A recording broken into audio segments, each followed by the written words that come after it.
Bonjour bien-aimés frères et sœurs, soyez bénis dans le nom puissant de notre Jésus-Christ. Bienvenue dans notre partage de ce jour. Nous rendons grâce à Dieu pour la vie et pour la paix. Malgré tout ce qui se passe dans ce monde, il continue de nous combler de sa grâce. Ne nous y trompons pas, nous ne sommes pas bénis à cause de nos prières ou de notre prétendue sainteté, mais uniquement par l'expression de son amour et de sa grâce envers nous. Soyons donc humbles et rendons continuellement grâce à Dieu. Le terme de notre méditation, faire preuve d'humilité. Dans Proverbe 6, le verset 1, verset 5. Mon fils, si tu t'es porté caution pour ton prochain, si tu t'es engagé envers un étranger, si tu es enlacé par les paroles de ta bouche, si tu t'es pris par les paroles de ta bouche, fais donc ceci, mon fils, pour te dégager. Puisque tu es tombé au pouvoir de ton prochain, va, humilie-toi et insiste auprès de lui. L'orgueil est une disposition qui pousse une personne à se placer au-dessus des autres. C'est une opinion exagérée de sa propre valeur qui conduit souvent au mépris d'autrui.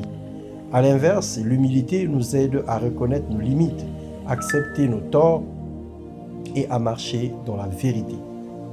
C'est souvent à cause de l'orgueil que nos cœurs s'endurcissent. Pourtant, que nous estimions avoir raison ou tort, nous avons la responsabilité d'être des artisans de paix, des faiseurs de bien et des instruments de réconciliation. Proverbe 29, le verset 23. L'orgueil d'un homme l'abaisse, mais celui qui est humble d'esprit obtient la gloire.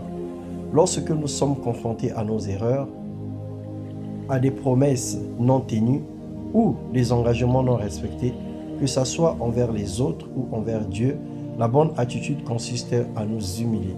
Ayons le courage de prendre l'initiative de restaurer la confiance, de demander pardon avec sincérité, d'exprimer notre volonté et de réparer nos torts, d'honorer nos engagements et lorsque il est nécessaire de rembourser nos dettes, alors nous devons le faire.